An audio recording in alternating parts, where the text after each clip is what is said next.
HMR here. And in this video podcast, and my apologies in this audio, that I was using a different recording source and that I'm sitting by a window, and in trying to make sure that there was no puppy noise, I think there's constant traffic noise in the background. Really apologize for the quality of the audio. Hopefully it won't be too hard to listen to, and maybe you can glean something useful out of it regardless. I'm going to be talking about the deeper hunger in borderline personality, affect hunger, and the shame of abandonment. So you might be wondering, what do I mean by the term affect? Well, affect refers in psychology to the mental counterpart of bodily representations associated with emotions.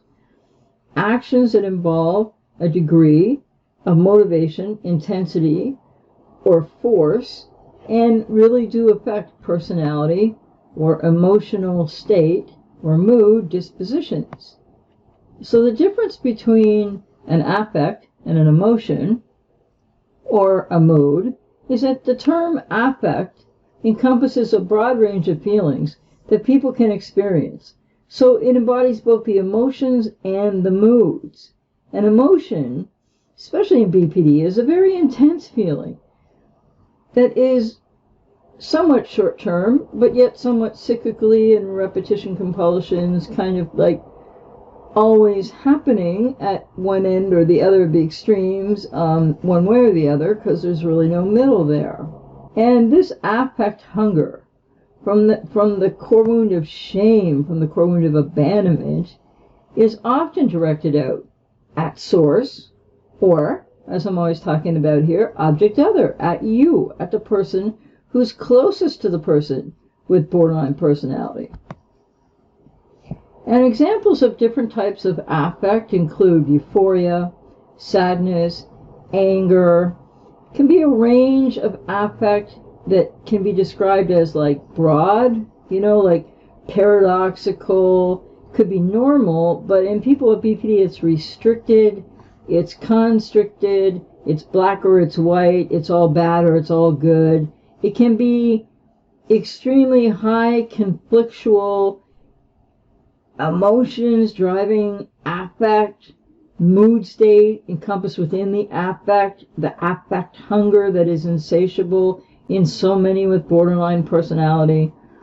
But it can also, in many with BPD, be blunted or flat. The affect can be blunted or flat, and you're not seeing, perhaps in somebody with BPD in your life or who was in your life, you're not seeing all this big, broad range of the black and the white of euphoria, anger, high conflict, sadness, all the different emotions in between that contribute to the high conflict, to the insatiability of the needs that all of these emotions in a primal way are still representing in a person with BPD, no matter what age they are. So an expression of affect can involve variability in facial expression, pitch, the tone of someone's voice, if they're speaking at all, right? Many just withdraw inside and they're not saying anything. And the use of hand and body movements. And in people with BPD, not going to see really synchrony or continuity or congruence with this affect hunger, with the presentation of insatiable affect, which has to do with emotions and state of mood, you can often see many things that don't match, like a neediness, like a vulnerability that they're not aware of or not wanting to be aware of or not owning or not taking responsibility for, while at the same time a push away, a devaluation, a putting it all onto you. So 7 human emotions that are pretty, the average core emotions: anger, fear, disgust, happiness, sadness, surprise, contempt. People with BPD will cycle through these and other emotions, but they will cycle through them in a way that they're not always showing this affect of these emotional mood states in any congruent way physically, through their body language.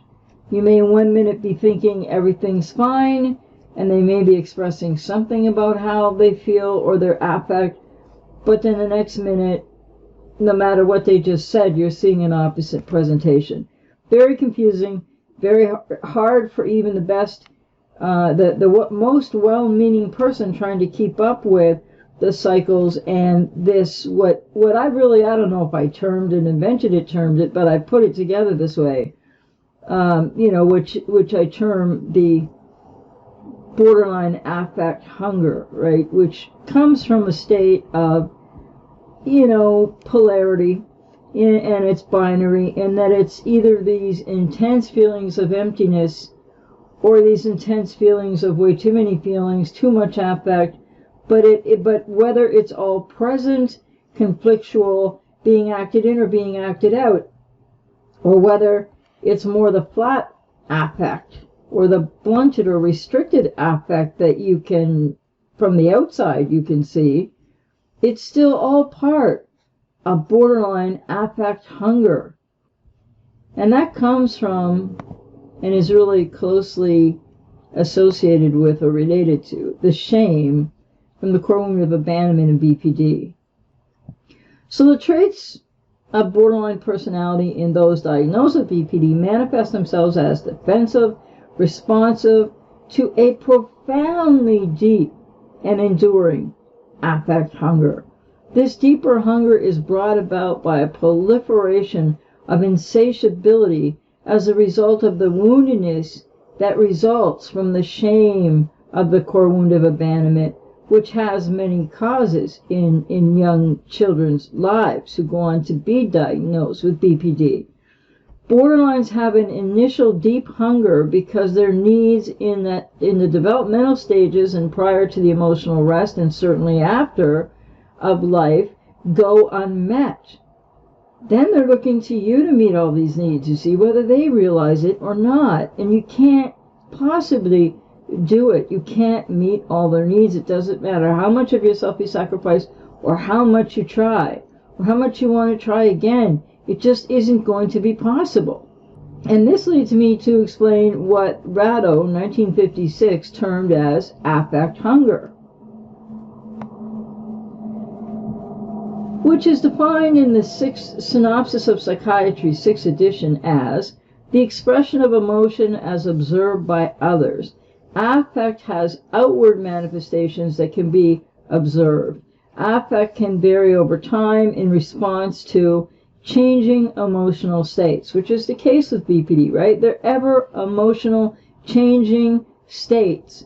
And people with BPD often, till unless a vast amount of successful engaged treatment, they don't know why these states and their emotions and their affect is changing so much, and why no matter what you do, it's kind of not good enough, and it really doesn't satiate or meet those needs that are so deep and so primal and so buried under layers of protection of shame. So there are two types of affect, right? One is appropriate affect, the normal condition in which emotional tone is in harmony with the accompanying idea, thought, or speech. So congruence, consistency, also further described as broad or full affect, in which a full range of emotion is appropriately expressed. So somebody could be, not with BPD, but healthier people can be in that paradox, like I talked about in introducing my new puppy the other day. The paradox of feeling something sorrow-filled in your life, or some sadness, or some grief, but also being able to feel some joy, some happiness, and those are just examples of some emotions, but these can be felt in the appropriate affect in a paradoxical manner, not a binary, polarized manner of one in idealization, one set of emotions or affect in idealization, which isn't wholly 100% authentic at all, and another in devaluation. And so that goes to number 2, which is the inappropriate affect. Disharmony between the emotional feeling, tone, and the idea, thought, or speech accompanying it, and the behavior, and the needs, and what's really being felt inside of the person with BPD. Borderlines not able to develop fully emotionally due to the emotional arrest, often display an inappropriate affect. They don't know how to get to an appropriate affect, or very rarely. And if they do, it can't be sustained. It isn't congruent. It isn't consistent. And I know from my own, case in having BPD and recovered in 1995, when I was a child, it was only inappropriate affect that I had mirrored and modeled to me, by my mother. And so in my case, I developed this inappropriate affect, this deeper hunger, this affect hunger, and the insatiability of the borderline affect hunger as a result of not only having been really abused in adverse ways, physically, etc., which is a form of abandonment as well as betrayal, and a shaming experience that defies description, really, in and of itself, but also as a result of not having my most basic nurture and emotional needs met. In other words, along with that, and I'm just speaking about my experience, but it's the experience of many who are diagnosed with BPD, is along with that is the lack of mirroring, the lack of attunement, the attachment process just totally breaking down and being interrupted between mother and child, and it certainly isn't the child's fault. And in the 25%, again, that's different with mothers, but in the 75%, often they have their own mental health challenges, if not BPD or NPD or kind of both, or something else going on. And then there's this, and so it's a humongous failure in empathy that is so needed by young children, and that affect synchrony that occurs that Alan M. Shore talks about, which I must do more on. So the result of not having basic nurture and emotional needs met, which produces emotional safety, creates emotional safety for a child, and builds trust. This is not the experience of people with BPD, 75%.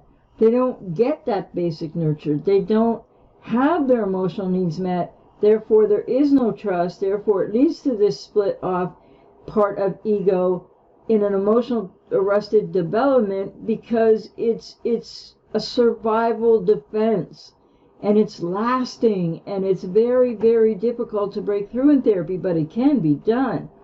The ambiguity that one experiences when one's primary caregivers fail to assist in one's, quote, average, healthy, unquote, emotional and psychosocial development are devastatingly long-lasting. They are inherently what BPD is. And this affect hunger that is really a cry of not only unmet needs, often deep from within the subconscious, subconsciously for those with BPD, but it's also that failed empathy, that not being seen, that lack of attunement, just interrupted attachment and abandonment wound, and it causes an infant to developing toddler just a devastating amount of shame. And through my own experience with BPD, I've come to the conclusion that it is these long-lasting effects that make up the definition of what really BPD truly is.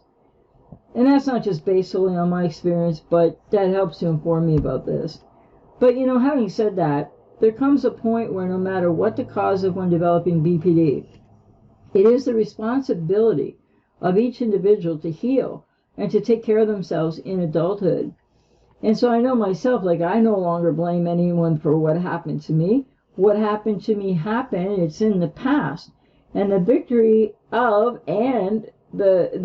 and recovery, they rest in the letting go, working through, processing, letting go, repairing as well, but letting go of blame, guilt, shame, and in one's resolving this abandonment wound, this shame that is so married to this core wound of abandonment and interrupted attachment, the arrested emotional development of those who go on to be diagnosed with BPD. For the borderline affect is generally inappropriate and fleeting. It is reliant upon cognitive distortions, misperceptions, misinterpretations that all come about as a result of not knowing the self that has evacuated in arrested emotional development, and also from just never having these needs met, and therefore people with BPD actually become attuned to, used to, the suffering and the pain of the adverse childhood experience they've experienced. That's what they come to know. It's not comfortable, but they come to know it more as a comfort zone that they are then afraid to leave. In other words, to get on a process of recovery, because everything else is just a little bit more threatening than the absolute internal horror of this affect hunger and these unmet needs and this intense emotional emptiness that's felt, because the self is evacuated, the self is split from, and that is the split, the internal split, that's going to be projected out on anybody that gets close to somebody with BPD. For the borderline, self has been lost to the shame of abandonment, unresolved abandonment that stockpiles in ever-deepening woundedness that fragments and alienates the already disconnected borderline from self inside in ways that only deepen and continue to perpetuate the experience of both the shame and the abandonment and this lack of self and this affect hunger and this the needs that keep growing into more and more neediness and can reach fever desperation pitch by the time they're in adulthood, with still this arrested emotional development, looking for other, not as a love object but more as a parental representative object. And people with BPD rarely, if ever, know this when they're still in this stunted growth place, emotionally speaking. It's the shame of abandonment that fuels the insatiability in intense and unstable relationships of those with BPD, which more often than not end in what when I was a borderline experienced, and I would describe as ruptured relationships that are the repetition compulsions of replaying out for the person with BPD the original abandonment and its accompanying shame and the lack of attachment. And I do have an audio program available at Phoenix Rising Publications. It's called The Shame of Abandonment and Borderline Personality. So what we don't know about the world, we often either devalue or we objectify, especially people with BPD.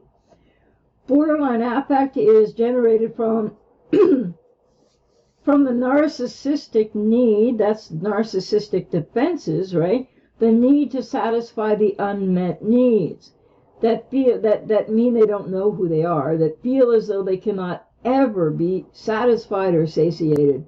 The borderline, often unbeknownst to his or herself, is trying to navigate through adulthood with a child's notion of the world, and even less than that in a way, because they weren't children who came to know self and who came to know their needs or have their needs met or know what that even feels like to have their needs met. Thus grows affect hunger in BPD over the years, and thus also means they are stuck with this arrested emotional development, so they are really primarily stuck back before the age of 2 with these insatiable, not their fault, but now insatiable unmet needs that they're just desperately trying to meet in so many ways that it's not always conscious. They don't always understand.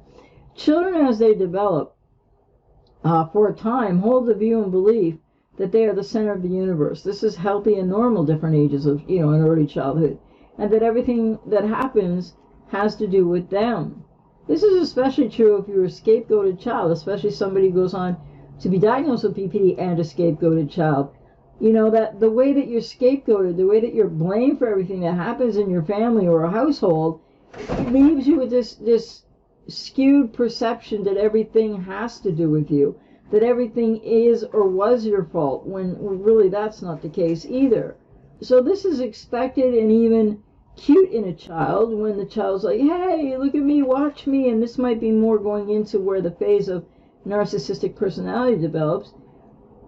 But it comes across to, loved ones and those who are in the lives of people with BPD as this neediness, helplessness, and as a self-absorbed and demanding attitude when they are adult age, and relating from this distorted belief that they stay that they are still at the center of the universe, or that you're supposed to be able to mind read their needs, as like a parent really should have known what their needs were. And, you know, they wouldn't have borderline personality if a parent met their needs. Clearly, borderlines develop a heightened sensitivity perceived and interpreted, quote, reality, unquote, as a result of this lack of nurture. Quote, borderline reality, unquote, is highly subjective. And I'm not going to go into the nature versus nurture debate here, but I really believe that it's more nurture. It has to do with the aspects of the origin of BPD, because since I've healed that, I obviously did not change my biological makeup except for the neuroplasticity part. But, you know, essentially I don't become a whole different biological person, you know, brain and outwards. Many borderlines have parents who would fit the criteria for being diagnosed with BPD themselves or NPD. Many also have parents or primary caregivers who are in the initial stages of one's life mirror an inappropriate affect, have their own affect hunger, intense emotional unmet needs that are now often felt in this just ongoing intense emptiness, because it's the lack of known self, that emptiness. Something is really missing. And some people with BPD may even be able to say, I think I was born with a part of me missing. Well, that's not the way it is, but a part kind of evacuates as the split off child state gets fragmented out of consciousness and away from the otherwise developing child, but the child isn't really developing, who's going to go on to be diagnosed with BPD because of this arrested emotional development. The proliferation of insatiability begins early and remains prevalent through the development stages of one's trying to emotionally mature. Borderlines are emotional children inside of adult bodies who experience very crucial needs that go unmet. In infancy, in childhood, in adolescence, and into adulthood, and beyond, if they don't get the intervention of engaging, skilled, and I believe psychodynamic therapy, wherein they can have a reparative process happen, wherein recovery from BPD is possible. This is why a borderline reaches adulthood unable to be emotionally satisfied or satiated. There is often such a denial of the resultant interpsychic pain and or dissociation from it that leaves most borderlines, until they seek help, suffering their angst-filled, screamingly searing agony of insatiability. This is the deeper hunger, affect hunger. The deeper hunger of a lifetime of unmet needs is this catalyst for the behavior of the borderline. And it is self-defeating behavior. It is repetition compulsion behavior that, rather than bring to people with BPD what they actually need, what they actually want, as they relate to you as object of their parent representation, it's a hit and miss. It's more of a miss, because you're trying to help them with something that you can't possibly do, because even when you try to do it, they'll reject it even though they want it, because you're not actually the parent they want it from. So it's a lose-lose proposition for people on the other side of people with BPD, and when you're close to them. Doesn't matter how much you try to rescue, how much you sacrifice yourself, how much you care, how much compassion, how much empathy you give, they're not going to receive it. They don't trust it. It's already been, that fate of that has already been sealed within the arrested emotional development that needs psychodynamic therapy to be repaired, so that they can grow emotionally from that wounded place by the age of 2 and grow forth in a psychodynamic therapy model that is reparative. So this deeper hunger in borderline personality, and those with borderline personality, this affect hunger drives them to substance abuse, drugs, other types of behavior, risky sexual behavior, etc., and ways that they are effectively trying to relate to others as best they can, but maybe subconsciously or not realizing consciously that they're in repetition compulsion cycles, and that really it's all about their need for survival, and they really don't have much, if anything, to give to other. And it's these unmet needs that are the seat of rage and anger and the push-pull to self-abuse or self-injury in BPD, and the black and white distorted thinking patterns. overridden with intrapsychic pain, the roots of which are very real inside those with BPD, who continually show this in desperate attempts for the quick fix, as if like the next relationship, the next person, the next rescuer, the next hero in their life is going to be the fixer. And that's just not going to be the way it is, and you just can't be that person. So all efforts are designed to dull the ache of that deeper affect hunger, that intense loneliness of the lack of self inside the borderline. And so it's really important to understand this in a way that you can understand for yourself that all that you're trying to give, all that you're trying to do, all that's out there that says this is how you should support a BPD loved one doesn't really work. They have to find their way to this reparative experience in psychodynamic therapy, and anything less than that is going to leave you in a world of hurt trying to rescue them. Because all love with someone with borderline personality, untreated or not well treated or not yet, substantially treated, is going to be you, devalued, not really re-idealized, but it's going to be that repetition compulsion cycle. It's going to be not the paradox, the polarized way of seeing you, because you really aren't being seen at all, not in idealization, not in devaluation. You are that parent object that they are trying to get a redo over with, to find a way to feel like they can feel something without it engulfing and overwhelming or about to annihilate them. So the collective reality of those with BPD is rather warped. Though it not be their fault in childhood, it becomes their responsibility in adulthood.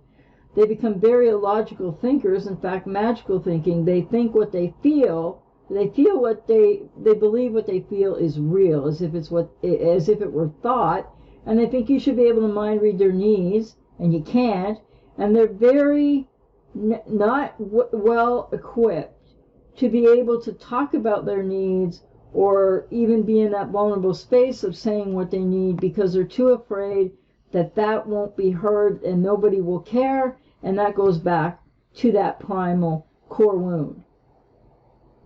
So they always feel there's something wrong with them. And what they really want and need, and what they're seeking after in ways that obviously push people away or keep people with codependency suffering and trying to overcompensate, but it doesn't really work. This is happening because of these unmet needs inside the person with BPD. This is the borderline dilemma of being chronologically an adult, but simultaneously being an emotional child. It sets one up to appear, to act, to be insatiable with this intense loneliness because they don't have a self inside.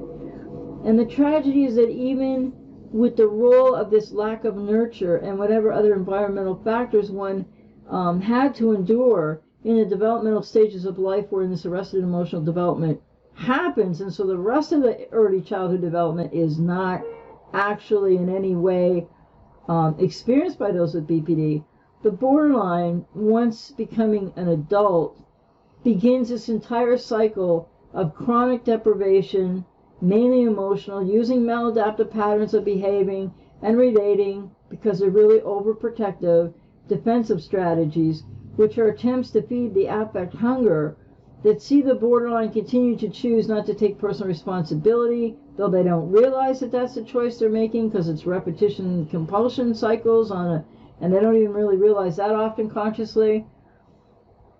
So they're not able to take personal responsibility for meeting their own needs. And this comes from a very deep place of not feeling worthy and the shame that also goes with the core wound of abandonment and BPD. They have not been soothed.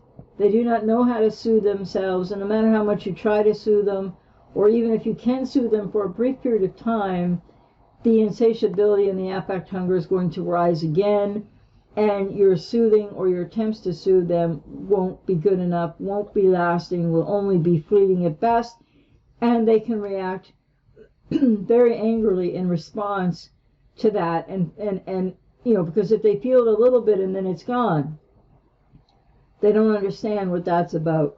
And it gets them back into the triggered repetition compulsion cycles.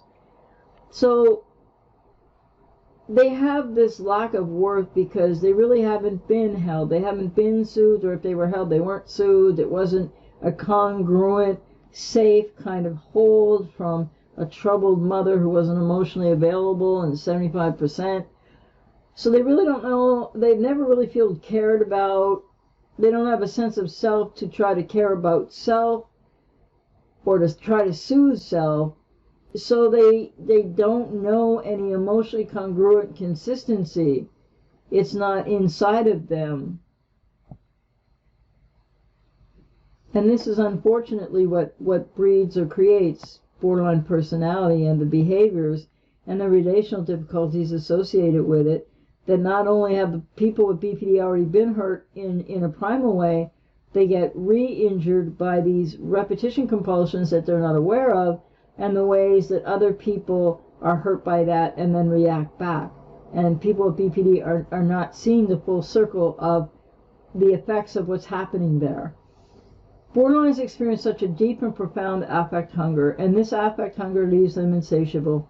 The dichotomy between what the borderline needs and what the borderline cannot tolerate deepens the borderline's already strong sense of ambivalence at best and leads to push-pull behavior. And it means you can't satiate this affect hunger because of the fact that they will, what they want the most, what they need the most, they can't tolerate, they don't take in, and they don't trust.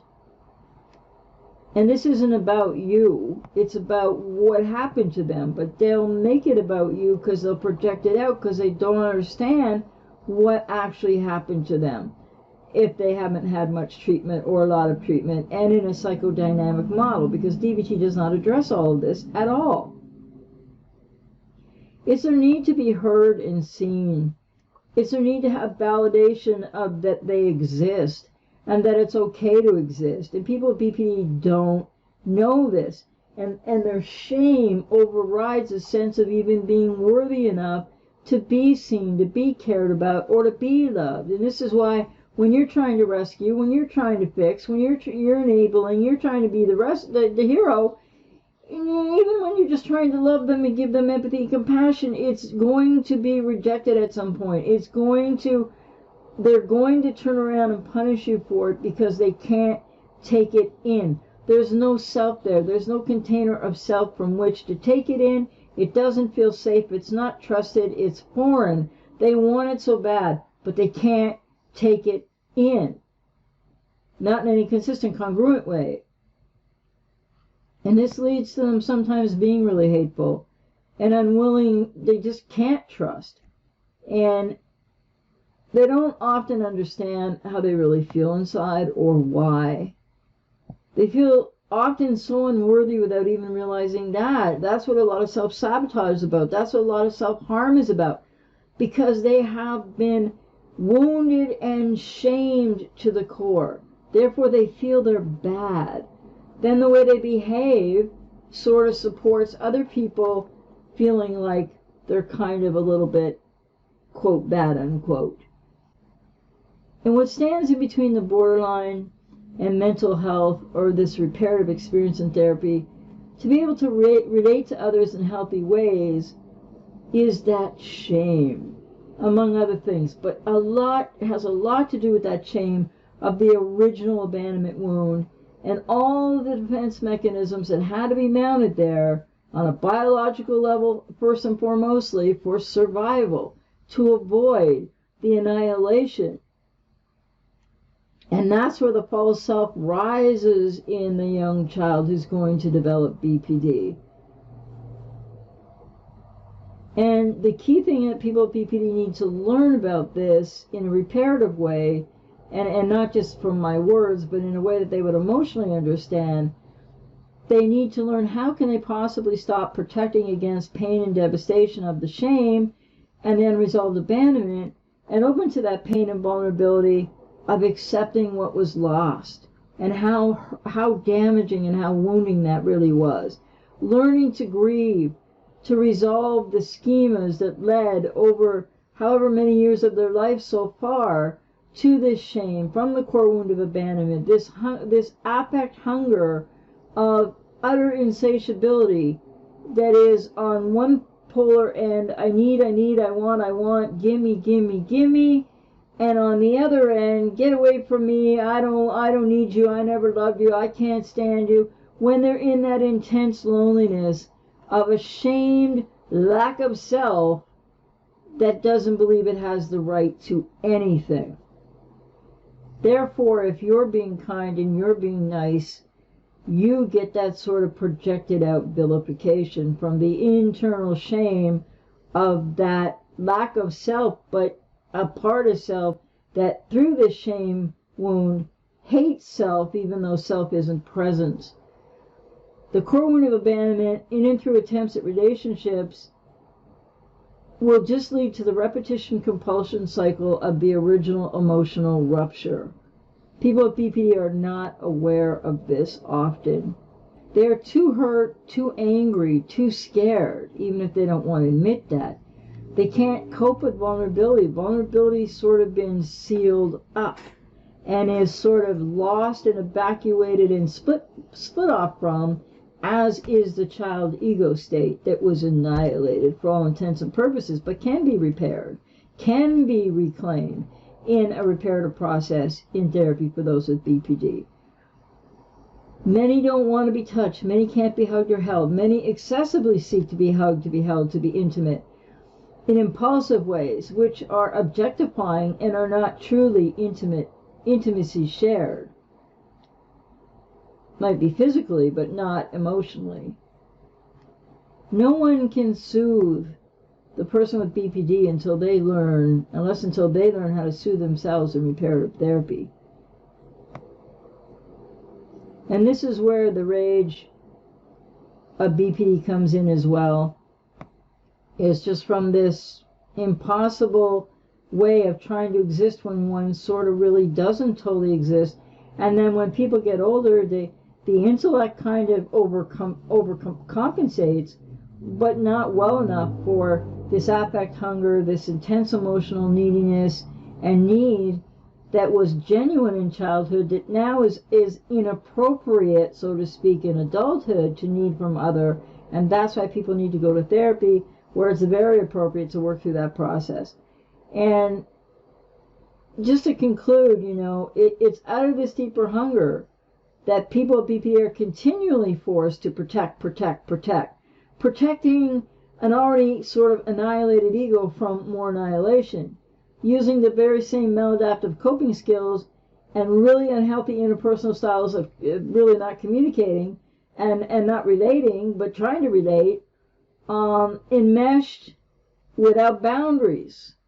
And this is what happens to people when they get this emotional arrested development that really is based on young childhood experience what BPD really is.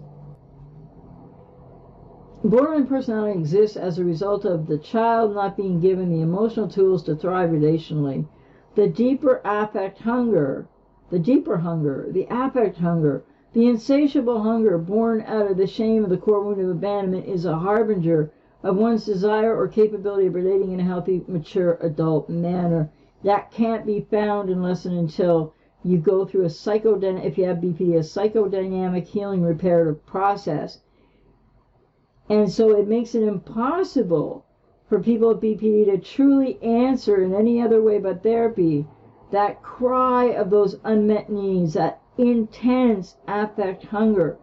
It's a slow process of awakening to this intrapsychic narcissistic injury that, yes, that is within BPD, of abandonment and attachment difficulties, and its accompanying devastating and wounding shame. And often when you're trying to love and give to that person with BPD, when they are lashing out at you or pushing away or doing push-pull, approach avoidance, it's out of that shame, and then they project out the shame, and then you might get a sense of why it is that you're being so devastatedly hurt, blamed for so much that you are not doing at all, but that the person with BPD is reliving through repetition compulsions. The self that is lost is what must be found and reclaimed, and it needs resolution to the shame of its original abandonment. It's a self that's evacuated. Out of a deeper hunger can come a sunrise smorgasbord of self-awareness and insight. It is this self-awareness and insight applied to your authenticity, if you have BPD, coupled with an honest desire to change, to grow, and to learn how to relate to self and other, that will slowly fill what has been a bottomless pit of need, or maybe remaining a bottomless pit of need in many people's lives with BPD. Be a new babe if you have BPD yet again. Reach back to go forward in a psychodynamic therapy process, healing the deeper affect hunger of borderline personality and the accompanying shame and the interrupted attachment and the abandonment is a long and slow process of peeling back the layers of your wounded and damaged brokenness and all the narcissistic defenses mounted to keep you surviving. You must break once again, break down to break through. The deeper affect hunger of borderline personality disorder is satiable, but not in relationships. It's only satiable in therapy. It can be satisfied.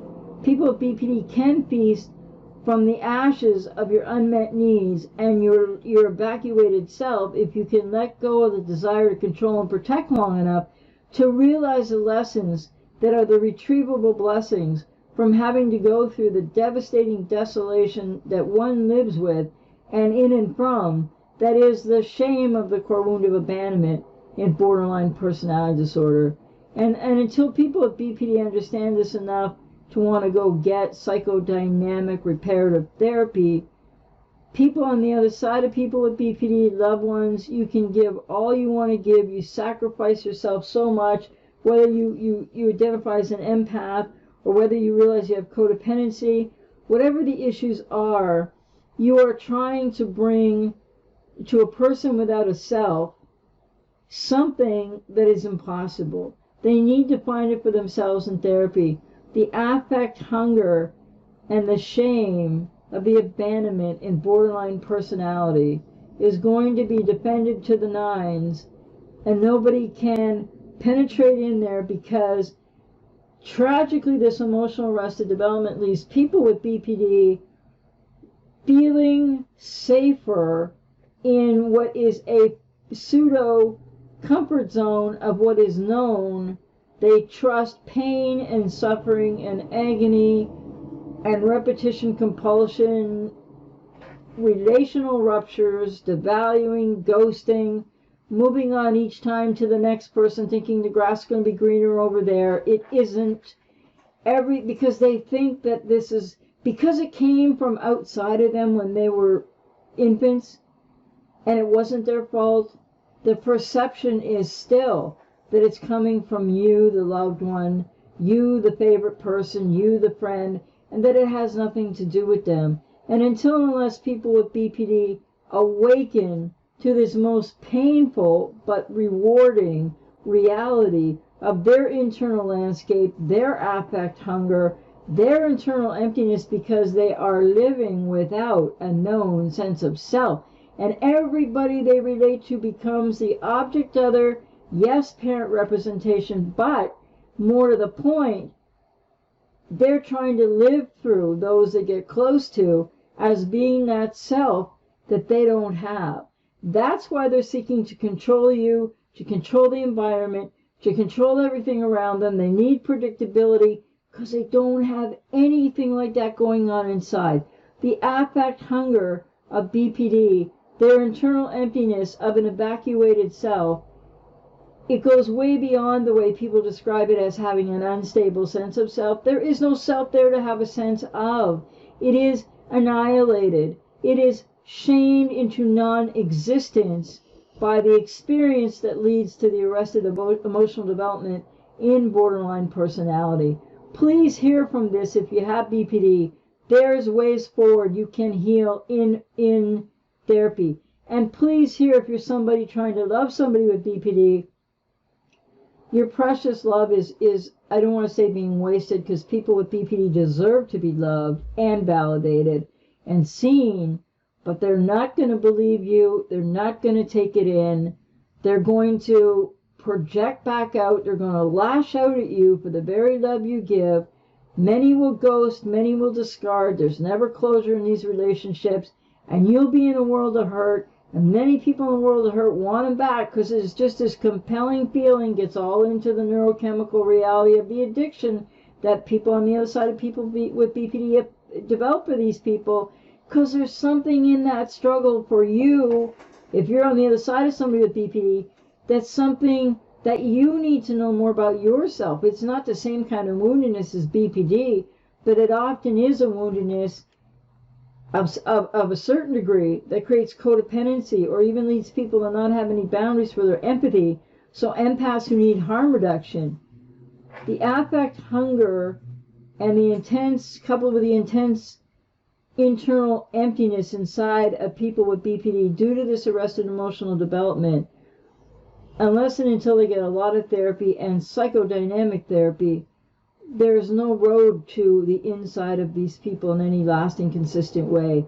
And that's not fair for people with BPD, and it's not fair or reasonable for the people that try to love them, and both end up in a world of hurt. And I hope maybe this was helpful, somewhat educational, gives you more to think about. Maybe you'll have more questions arising from this. Please leave them in the comments below, and or email me by going to ajmahari.ca/contact. And if you want to know even more at a deeper level because you have BPD or because you're somebody who's loving someone with BPD and you're essentially getting annihilated yourself, or you're already in that really wounded, hurt place, but you think you want them back, or you don't know, it's on and off again, that's what I help people do, their healing work, to discern what they need first and going forward and how to heal. Family of origin work, self-differentiation for loved ones or ex-loved ones, and that's what I do in sessions with clients. I hope this was helpful, and take care.